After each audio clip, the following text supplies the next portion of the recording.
So part three, how does all of this work together? So we're just going to start following blood as it enters the kidney, and then after that, what happens to the filtered product? It's just the easiest way. Just follow things from point A to point B. So blood enters the kidney from the renal artery, and it has to go in through that pelvis through the common point, and it goes from big renal artery to smaller arteries to arterioles, and finally you get down to a system of capillaries in the renal cortex where it hits this structure called the nephron. And if you don't remember anything else from this unit, you've got to remember the nephron. That's right, you've got to remember the nephron. You got those super. Ooh, that's loud. And the nephron is what's sitting at that interface between the renal cortex and the renal medulla. And like the beginning of the nephron sits on that interface, and then a lot of it dips down into the renal medulla. And you'll see that in a second. So I've got you a picture here, and you can kind of get an idea of how it's structured and how it twists and it turns. And it just kind of gives you a general idea for the layout of what's going on here. And so if you see kind of the red small artery, and you get the system of capillaries in that cup at the top, that's where the blood kind of gets filtered into that cup. And then that big system of tubes collects that filtrate, and that's where the filtrate gets processed. So that's what you're talking about. So up here at the top, in here, in that cup, the blood kind of spills out, gets filtered, and that filtrate gets collected into that system of brown tubes, and that's how your filtrate gets processed into what will eventually be your urine.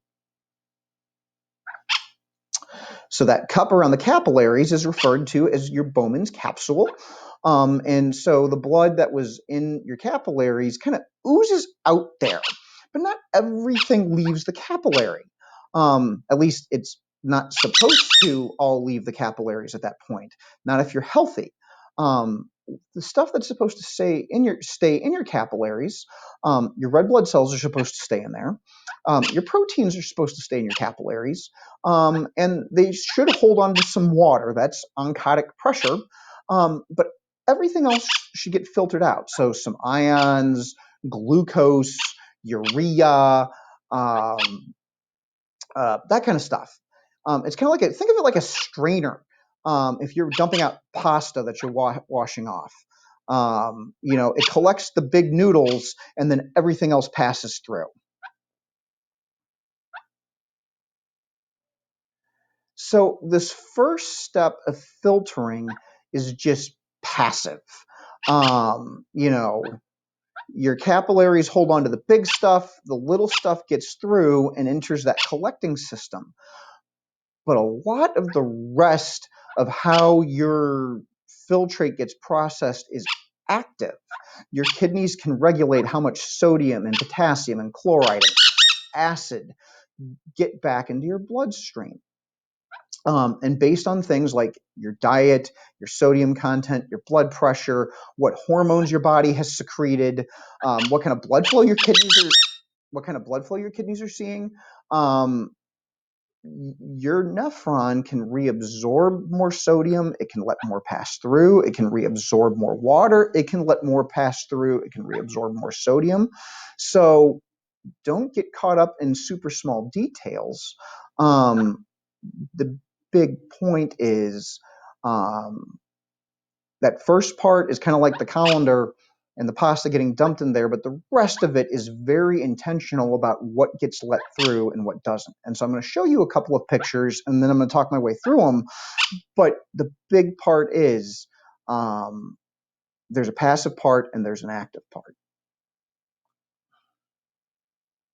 So again, giving you an idea, at the top you're seeing where the nephron is related into on the top between the renal cortex and the renal medulla. And then you're seeing in the next part about what types of things get processed on the different parts of the nephron. And we will come back for part